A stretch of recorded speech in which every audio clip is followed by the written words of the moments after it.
Good morning students. In today's video lesson we are starting mathematical tools that are essential for understanding the physics. Okay, so we will start from the trigonometry, then we will study about the graphs, differentiation, integration and vectors. These are 5 important mathematical tools that will be necessary for understanding the physics, and we know very well that mathematics is the language of physics.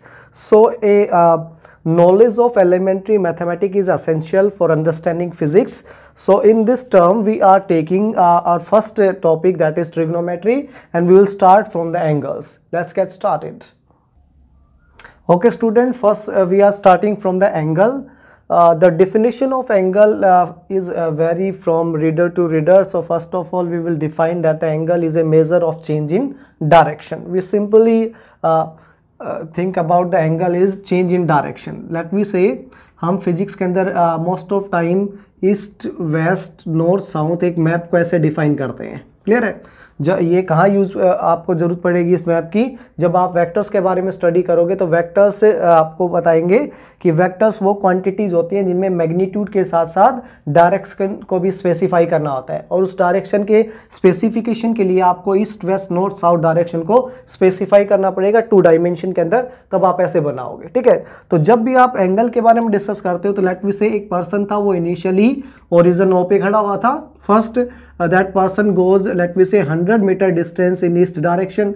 इस direction में 100 metre east जाता है, और फिर बोला जाता है let that person is turn by an angle of 90 degree in is left. ठीक है, उसकी लेफ्ट डायरेक्शन के अंदर वो टर्न कर जाता है. तो लेफ्ट में जब वो टर्न करता है तो उस केस के अंदर लेट मी से वो अनदर 100 मीटर डिस्टेंस जाता है, और जब वो लेफ्ट में टर्न किया तो पहले उसकी डायरेक्शन थी ईस्ट डायरेक्शन में जा रहा था पर्सन, लेफ्ट में टर्न करते उसकी डायरेक्शन चेंज हो गई है, तो क्या हो गया, नॉर्थ डायरेक्शन में वो ट्रेवल करने लग जाता है. ठीक है, तो ईस्ट से नॉर्थ डायरेक्शन के अंदर उस पर्सन का टर्न हो जाना एक एंगल का, एक डायरेक्शन का चेंज है, और उस डायरेक्शन की चेंज का मेजरमेंट हम क्या बोलते हैं, एंगल डिफाइन करते हैं. तो सिंपल हो गया, angle is the amount of rotation. ठीक है, अमाउंट ऑफ रोटेशन से भी हम लोग एंगल को डिफाइन करते हैं. और सेकेंडली एंगल हो गया is a measure of change in the direction of an object और ए पर्सन. एक पर्सन की, एक ऑब्जेक्ट की या किसी व्हीकल की कितनी डायरेक्शन चेंज हुई है, उस चेंज इन डायरेक्शन के मेजरमेंट को हम क्या बोलते हैं, एंगल बोलते हैं. क्लियर है? फिजिक्स के अंदर एंगल को हम लोग कैसे मेजर करते हैं, लेट मी से हम 2 एक्सिस कंसिडर कर लेते हैं. ये आपके पास एक्स एक्सिस है, ये मैंने वाई एक्सिस कंसिडर कर ली. ठीक है, लेट एक लाइन सेगमेंट मैंने कंसिडर कर लिया, ये एक लाइन मैंने कंसिडर कर ली, ओ ए मैंने एक लाइन कंसिडर कर लिया. हालांकि फिजिक्स के अंदर जब भी हम एक लाइन के साथ डायरेक्शन एसोसिएट कर देते हैं तो एक वेक्टर क्वांटिटी बन जाती है. ठीक है, लेकिन फिलहाल लेट मी से आपके पास एक क्या था, ओ एक लाइन थी. ठीक है, and that line is turn with an angle, late me से ये ओ ए पार्ट था इस लाइन का, ये यहां से यहां डिस्प्लेस हो जाता है, लेट ए से ए डैश पार्ट के ऊपर डिस्प्लेस हो जाता है. ठीक है, तो किसी ने इस लाइन को या इस लाइन सेगमेंट को क्या कर दिया है, रोटेट कर दिया है. ठीक है, तो उस एंगल ऑफ कितने डिग्री से रोटेट किया गया है उसको हम लोग एंगल मेजरमेंट बोलते हैं. लेट इसको एंटी क्लॉकवाइज डायरेक्शन में रोटेट कर दिया गया है. फिजिक्स के अंदर एंगल को डिफाइन किया जाता है थीटा लेटर से. मैथमेटिक्स के अंदर भी हम एंगल को थीटा लेटर से क्या करते हैं, रिप्रेजेंट करते हैं. ठीक है, तो यहाँ ये थीटा है, ये किसका मेजरमेंट है, चेंज इन डायरेक्शन का क्या हो गया, मेजरमेंट हो गया. ठीक है, एंगल के लिए इंपॉर्टेंट बातें क्या है, फिजिक्स के अंदर हम बार बार क्या पढ़ेंगे, साइन कन्वेंशंस पढ़ेंगे. क्या होते हैं साइन कन्वेंशंस? ठीक है, जब भी एंगल की मेजरमेंट की जाती है तो हम लोग 2 टाइप के साइन कन्वेंशन मानते हैं. ठीक है, कि अगर if angle is measured in anti clockwise direction, अगर एंगल को आपने एंटी क्लॉकवाइज डायरेक्शन में मेजर किया है.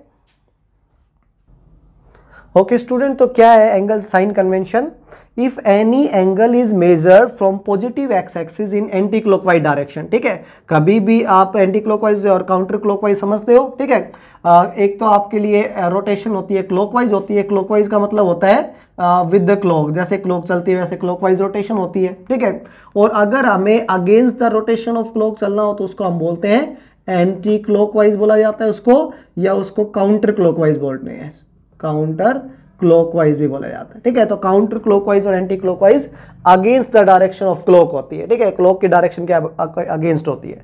तो साइन कन्वेंशन में क्या माना जाता है कि कोई एंगल है, एंगल को आपको थीटा हो सकता है, ये थीटा हो सकता है 45 डिग्री हो, ठीक है, 60 डिग्री का एंगल हो, ठीक है, 75 डिग्री का एंगल हो, इट मे बी 30 डिग्री, कुछ भी हो सकता है ये एंगल, ठीक है। तो ये थीटा एंगल कब आपको पॉजिटिव लेके चलना है, कब नेगेटिव लेके चलना है, इसके लिए हमने क्या बना रखा है, एक साइन कन्वेंशन बना रखा है, ठीक है। क्या है वो साइन कन्वेंशन, कि अगर आप एंगल को मेजर कर रहे हो तो मोस्ट ऑफ टाइम जो आपका एंगल मेजरमेंट होगा ना, वो आप एंगल मेजरमेंट कब करते हो, स्लोप को फाइंड आउट करने के लिए एंगल का मेजरमेंट किया जाता है। आगे सिखाया जाएगा आपको ट्रिग्नोमेट्री के अंदर या ग्राफ में हम लोग पढ़ाएंगे स्लोप क्या होता है, स्ट्रेट लाइन का स्लोप क्या होता है, ठीक है। तो स्लोप के मेजरमेंट में आपको बताया जाएगा, जब भी आपको स्लोप मेजर करना हो, slope is always measured from positive X axis, ठीक है। एक तो स्लोप को पॉजिटिव एक्स एक्सिस के साथ मेजर किया जाता है, सेकेंडली एंटी क्लॉकवाइज डायरेक्शन में हम लोग स्लोप को क्या करते हैं, मेजर करते हैं, ठीक है। तो जब भी एंगल है वो एंटी क्लॉकवाइज डायरेक्शन में मेजर किया जाएगा, ठीक है, एंटी क्लॉकवाइज डायरेक्शन, ठीक है। अगर हम थीटा को एंटी क्लॉकवाइज डायरेक्शन में मेजर करते हैं तो ये सभी एंगल क्या माने जाएंगे, पॉजिटिव एंगल्स माने जाएंगे, ठीक है। तो according to the sign convention of angle, if rotation is taken in anti clockwise direction, किसी भी एंगल को मेजर करने के लिए रोटेशन है वो एंटी क्लॉकवाइज डायरेक्शन में ली जाती है, in that case angle would be considered as positive, angle को क्या माना जाएगा, पॉजिटिव माना जाएगा, ठीक है। और सेकंड वे के अंदर अगर मैं इधर इस ओ ए लाइन को लेट से इधर इस डायरेक्शन में ओ या ए डबल डैश की तरफ क्या कर देता हूं, अगर रोटेट कर देता हूं, ठीक है, तो ए डबल डैश की तरफ रोटेशन करेंगे तो इसकी मेजरमेंट क्या हो जाएगी, पॉजिटिव एक्स एक्सिस से क्लॉकवाइज डायरेक्शन में इसकी मेजरमेंट होगी, ठीक है। उस केस के अंदर लेट से जो एंगल आता है वो थीटा डैश आ जाता है, ठीक है। तो इस थीटा डैश को क्या माना जाएगा, उस केस के अंदर नेगेटिव माना जाएगा, क्योंकि इस पर्टिकुलर एंगल को डिफाइन करने के लिए आप लोग पॉजिटिव एक्स एक्सिस से क्लॉकवाइज डायरेक्शन में रोटेट किए हो, ठीक है। तो जब भी if rotation is taken in clockwise direction, अगर रोटेशन को हमने क्या लिया, क्लॉकवाइज डायरेक्शन में लिया, in that case angle would be taken as negative, and if rotation is taken in anti-clockwise direction, in that case rotation would be taken as positive। तो rotation को क्या माना जाएगा, या एंगल को क्या माना जाएगा, पॉजिटिव। तो ये बात क्लियर होनी चाहिए आपको। कभी भी लाइफ के अंदर आगे जब भी आप लोग स्लोप फाइंड आउट करोगे तो स्लोप को फाइंड आउट करने के लिए मैं हर बार ये बोलूंगा, स्लोप क्या होता है, टेंजेंट एंगल होता है। और टेंजेंट एंगल कैसे डिफाइन किया जाता है, पॉजिटिव एक्स एक्सिस से एंटी क्लॉकवाइज डायरेक्शन में जो स्ट्रेट लाइन एंगल बना रही है ना, उस एंगल को अगर हम लोग 10 ले लेते हैं, कितना एंगल बना रही है, थीटा, उसका अगर 10 थीटा ले लिया जाता है तो उस केस के अंदर क्या आ जाएगा, हम डिफाइन कर देंगे कि ये 10 थीटा कैसा होगा, पॉजिटिव होगा, क्योंकि positive angle anti clockwise direction में लिया जाता है, ठीक है। तो साइन कन्वेंशन पढ़ा दिए मैंने, एंगल पढ़ा दिया है, अब मैं पढ़ाऊंगा system of measurement of angle, ठीक है। तो साइन कन्वेंशन क्लियर होने चाहिए। एंटी क्लॉकवाइज डायरेक्शन में कोई भी एंगल मेजर किया जाएगा, पॉजिटिव साइन लिया जाएगा, क्लॉकवाइज डायरेक्शन में कोई भी एंगल मेजर किया जाएगा, नेगेटिव साइन लिया जाएगा उसके साथ। क्लियर है? Let's move on to the system of measurement of an angle. Okay student, next हम पढ़ रहे हैं system of measurement of an angle. एक एंगल को मेजर करने के 3 सिस्टम बना रखे हैं हमने। पहले सिस्टम को हम बोलते हैं सेक्सेजेसिमल सिस्टम, दूसरे को बोला जाता है सेंटेसिमल सिस्टम, और थर्ड को बोला जाता है सर्कुलर सिस्टम, ठीक है। इनमें से सेक्सेजेसिमल सिस्टम हम लोग फिलहाल फिजिक्स के अंदर यूज करते हैं, जिसके अंदर हम मैथमेटिक्स के अंदर भी मेनली यही यूज किया जाता है, जिसके अंदर एक राइट एंगल को 90 डिग्री से ट्रीट किया जाता है। 1 degree is equal to 60 minutes के बराबर होता है, और 1 minute is equal to 60 seconds के बराबर होता है, ठीक है। ये सेक्सेजेसिमल सिस्टम होता है, इसका हम लोग फिजिक्स के अंदर एज वेल एज मैथमेटिक्स दोनों में यूज करते हैं, ठीक है। सेंटेसिमल सिस्टम है, ये आजकल ऑब्सोलीट हो गया है, इसको ज्यादा यूज नहीं करते हैं, और फिजिक्स के अंदर तो इसका नेग्लिजिबल यूज आएगा, कभी यूज नहीं किया जाएगा, आप ये मान सकते हो। वैसे बता देता हूं क्या होता है, इसके अंदर एक राइट एंगल को 100 ग्रेड्स के बराबर माना जाता है, क्लियर है। और 1 grade is equal to 100 minutes मानी जाती हैं, और 1 minute is equal to 100 second से ट्रीट किया जाता है, ठीक है। ओके, और सेकंड हो गया, थर्ड सिस्टम है आपके पास सर्कुलर सिस्टम। सर्कुलर सिस्टम के अंदर all angles are measured in radian, सभी एंगल्स को किसमें मेजर किया जाता है, रेडियन में मेजर किया जाता है, ठीक है। तो सेक्सेजेसिमल सिस्टम के अंदर सभी एंगल्स को डिग्री में हम लोग क्या करते हैं, मेजर करते हैं, all angles are measured in degrees. और सर्कुलर सिस्टम के अंदर सभी के अंदर हम लोग रेडियन, सभी एंगल्स को रेडियन में मेजर किया जाता है, ठीक है। तो नेक्स्ट हम ज्यादातर रेडियन और डिग्री के बारे में ज्यादा डिस्कस करेंगे। तो मैं सर्कुलर सिस्टम के बारे में आपको आगे एक्सप्लेन कर रहा हूं कि सर्कुलर सिस्टम के अंदर 1 डिग्री का मीनिंग कितना होता है, क्योंकि हमने 1 डिग्री का मीनिंग सेक्सेजेसिमल सिस्टम में तो डिफाइन कर दिया, it is equal to 60 minutes के बराबर होता है, क्लियर है। लेकिन हम लोग सर्कुलर सिस्टम के अंदर अगर 1 रेडियन को डिफाइन करते हैं, तो मैं नेक्स्ट नेक्स्ट एग्जांपल में इसको करवा रहा हूं कि how circular system defines the 1 radian. 1 radian को कैसे डिफाइन करता है। ओके स्टूडेंट, हम डिफाइन करते हैं सर्कुलर सिस्टम के अंदर एंगल को मेजर किया जाता है रेडियन में। ठीक है, तो रेडियन को कैसे डिफाइन करते हैं। रेडियन को डिफाइन करने के लिए हम लोग सबसे पहले एक सर्कल बना लेते हैं। ठीक है, ओके उस सर्कल के लिए let me say O is the centre of this circle. उस सर्कल का सेंटर आपने ओ ले लिया और उस सर्कल की रेडियस आपने ओ पी से डिनोट कर दी है। ठीक है, तो ओ से पी वेक्टर, ओ से पी एक लाइन है, वो रेडियस हो गई इस सर्कल की। ठीक है, अगर आपने इस ओपी वेक्टर को किसी भी डायरेक्शन या ओपी लाइन को किसी डायरेक्शन में आपने रोटेट किया, ठीक है, लेट ओपी पॉइंट को आप पी पॉइंट से डिस्प्लेस करके पी डैश पॉइंट तक ले गए लेट से। ठीक है, तो एंगल जो बना है सेंटर के ऊपर, ये वाला एंगल, इस एंगल को हम लोग 1 रेडियन कब कहेंगे, ध्यान से सुनना। ठीक है, लेट इस एंगल को मैं थीटा से रिप्रेजेंट कर देता हूं और थीटा यहाँ पे हम लोग 1 रेडियन बोल रहे हैं। ठीक है, तो एंगल देखो आप पढ़ते हैं 1 रेडियन को कैसे डिफाइन कर रहे हैं। 1 radian is the angle subtended at the centre of a circle. Circle के सेंटर पे, सबटेंड का मतलब होता है बनना। ठीक है, एक सर्कल के सेंटर पे 1 रेडियन का एंगल बनेगा कब, बाय एन आर्क। ठीक है, अगर उस सर्कल ने या उस पर्टिकुलर लाइन को डिस्प्लेस करने के बाद जो आर्क बनी है, यहाँ आर्क बनी है आप लोग देख पा रहे हो पी पी डैश। ठीक है, यहाँ से पी से पी डैश की डिस्टेंस है ना, उसको बोलेंगे हम लोग आर्क लेंथ। ठीक है, तो अगर उस सर्कल के अंदर जो बनी हुई है, ठीक है, आर्क लेंथ है वहां उस सर्कल के लिए, वो आर्क लेंथ अगर किसके बराबर हो जाए, if by an arc equal to the length of the radius of the circle, अगर वो arc length radius of the circle के बराबर हो जाए। ठीक है, तो डिफरेंशिएशन क्लियर होनी चाहिए आपको। 1 radian is the angle subtended at the centre of a circle by an arc. एक आर्क है, उस आर्क ने एंगल इस सर्कल के सेंटर के ऊपर एक एंगल को सबटेंड किया है और उस एंगल सबटेंड हुआ है, उस एंगल को हम 1 रेडियन के कब कहेंगे, जब उस आर्क की लेंथ उस पर्टिकुलर सर्कल के रेडियस के बराबर होगी। ठीक है, तब हम बोलेंगे कि किसके बराबर हो जाएगा, वहां जो एंगल सबटेंड हुआ है उस एंगल सबटेंड को हम लोग बोलेंगे कितने डिग्री का, 1 रेडियन का एंगल सबटेंड हुआ है। तो देखो ये एंगल सबटेंड किया गया है यहां से यहां तक, ये वाला एंगल। ठीक है, और इस एंगल सबटेंशन के अंदर आप क्या बोल सकते हो कि यहाँ पे जो आर्क है आपके पास, arc length P P dash, it must be equal to the radius of the circle, वो सर्कल के रेडियस के बराबर होनी चाहिए। तब हम बोलेंगे कि किसी सर्कल के सेंटर के ऊपर 1 रेडियन का क्या हुआ है, एंगल सबटेंड हुआ है। क्लियर है। ओके, ये सर्कुलर सिस्टम के अंदर हो गया। तो मेनली हम लोग 2 सिस्टम यहाँ पे एंगल मेजरमेंट के लिए यूज कर रहे हैं। ठीक है, एक बहुत फेमस सिस्टम है जिसको आप ट्रिग्नोमेट्री के अंदर आप 10th क्लास में पढ़ चुके हो। एंगल को हम लोग थीटा में मेजर करते हैं और थीटा को अगर हम लोग किस में लिखते हैं, एक तो डिग्री के अंदर मेंशन करते हैं, और एक अभी हमने सर्कुलर सिस्टम को एंगल थीटा को एक और एक्सप्लेनेशन सीखा है, एक और टर्म के अंदर एक्सप्लेन करना सीखा है, उसको हम बोल रहे हैं रेडियन। तो नेक्स्ट टॉपिक के अंदर मैं डिस्कस कर रहा हूं what is the relation between degree and radian and how can a radian be converted into degree and vice versa. ठीक है, मतलब डिग्री को कैसे रेडियन में कन्वर्ट कर सकते हैं और रेडियन को कैसे डिग्री में कन्वर्ट किया जा सकता है। ओके स्टूडेंट, इस रिलेशन को एस्टेब्लिश करने के लिए, डिग्री और रेडियन में रिलेशन को एस्टेब्लिश करने के लिए हमें पता है कि अगर कोई भी सर्कल, एक सर्कल के ऊपर एक आपने रेडियस लगा दी, उसका रेडियस को डिनोट कर दिया लेट से ओपी से। ठीक है, तो ये पी पॉइंट अगर घूम के दोबारा इसी पॉइंट पे आ जाता है और एंटी क्लॉकवाइज डायरेक्शन में घुमाया, तो वहां हम लोग एंगल को 2 टर्म्स में एक्सप्रेस करते हैं। ठीक है, रेडियन में तो वो एंगल माना जाता है 2 पाई के बराबर, इसका मतलब 2 पाई इन रेडियन। ठीक है, रेडियन के अंदर 2 पाई है, इट इज इक्वल टू, ये एंगल डिग्री के अंदर हो जाता है कितने के बराबर, 360 डिग्री के बराबर माना जाता है। ठीक है, ये रिलेशन होता है।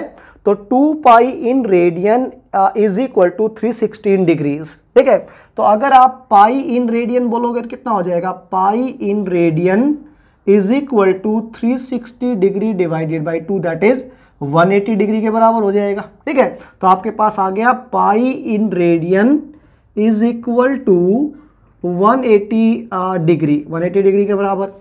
अगर आप 1 रेडियन को फाइंड आउट करते हो तो 1 रेडियन आ जाएगा आपके पास 180 degree divided by pi radian के बराबर। ये रिलेशन है आपके पास। ठीक है, तो आज के बाद अगर आपसे पूछे कि 1 रेडियन की वैल्यू कितनी होती है, तो आप डिग्री में तो अगर वैल्यू बताओगे तो 180 डिग्री डिवाइडेड बाई पाई, और अगर आप इसको सोल्व करके दिखाओ तो 180 को एज इट इज रख लेता हूं मैं, पाई की वैल्यू 22/7 पुट कर देता हूं और आप इसको सोल्व करोगे तो ये बन जाएगा 180 इंटू 7 डिवाइडेड बाई 122 और इसको आप सोल्व करोगे तो इसकी वैल्यू आएगी आपके पास 57.3 डिग्री के बराबर। ठीक है, तो अगर आप एग्जैक्टली बताना चाहो तो आप बता सकते हो 1 radian is equal to 57.3 degree के बराबर होता है। ठीक है, ये वैल्यू यूज होगी, या मोस्ट ऑफ टाइम आपकी सबसे ज्यादा वैल्यू जो आप लोग यूज करने वाले हो एंगल और डिग्री के बीच में रिलेशन में, रेडियन और डिग्री के बीच में रिलेशन में, तो वो आएगा 180 by pi is equal to 1 radian के बराबर होता है। क्लियर है?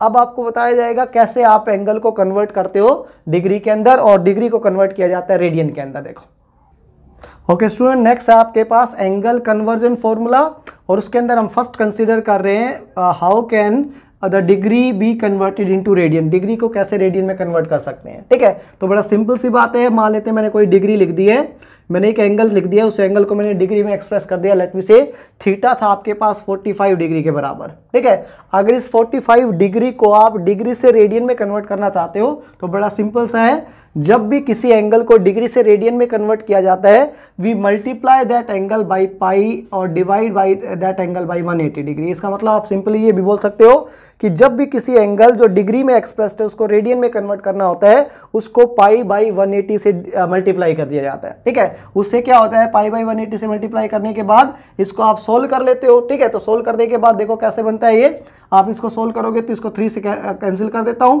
तो 3 से ये आ जाएगा यहाँ पे 60, आप यहाँ से कैंसिल करोगे तो हो जाएगा 15। क्लियर है?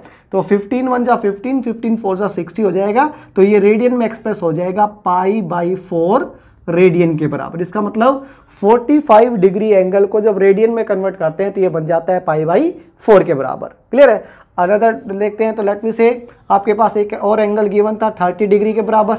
ठीक है, इस 30 डिग्री को आप अगेन मान लेते हैं रेडियन में कन्वर्ट करते हैं, तो मैंने बताया डिग्री को जब भी रेडियन में कन्वर्ट किया जाता है पाई बाई 180 से मल्टीप्लाई कर दिया जाता है उस डिग्री को। ठीक है, 10 से 10 कैंसिल हो जाएगी, 3 6 जा 18 हो जाएंगे, तो यहाँ आ जाएगा आपके पास 5/6 रेडियन के बराबर।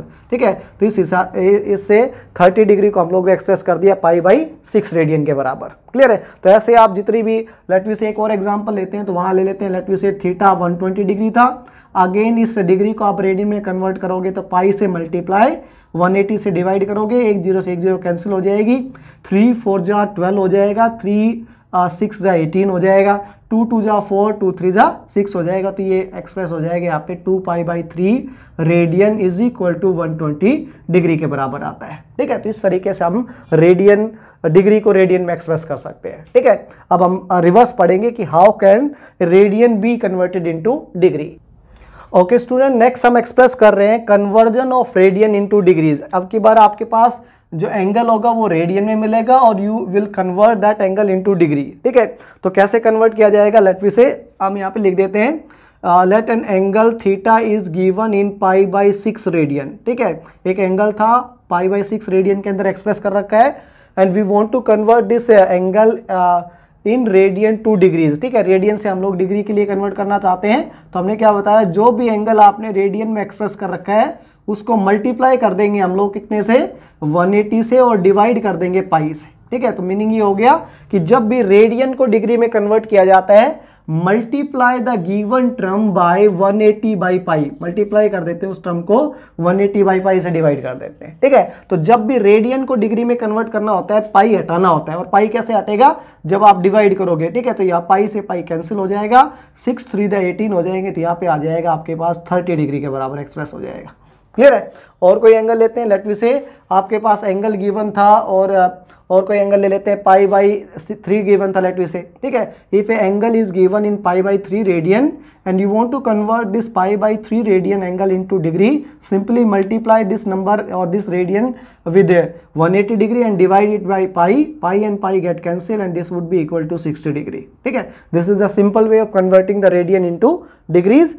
आई will be giving you some exemplar problems, कुछ एग्जाम्पल्स आपको दिए जाएंगे, you will try it at home, आप अपने घर पे इसको ट्राई कर सकते हो। ठीक है, आज तक इतना ही पढ़ेंगे, आगे हम लोग इसके बारे में आगे स्टडी करेंगे। ट्रिग्नोमेट्री की थोड़ी सी बड़ी है, तो इसके अंदर कुछ नए फॉर्मूला भी इंट्रोड्यूस होंगे, तो ये आपके सारे पढ़ा दिए जाएंगे। Thank you.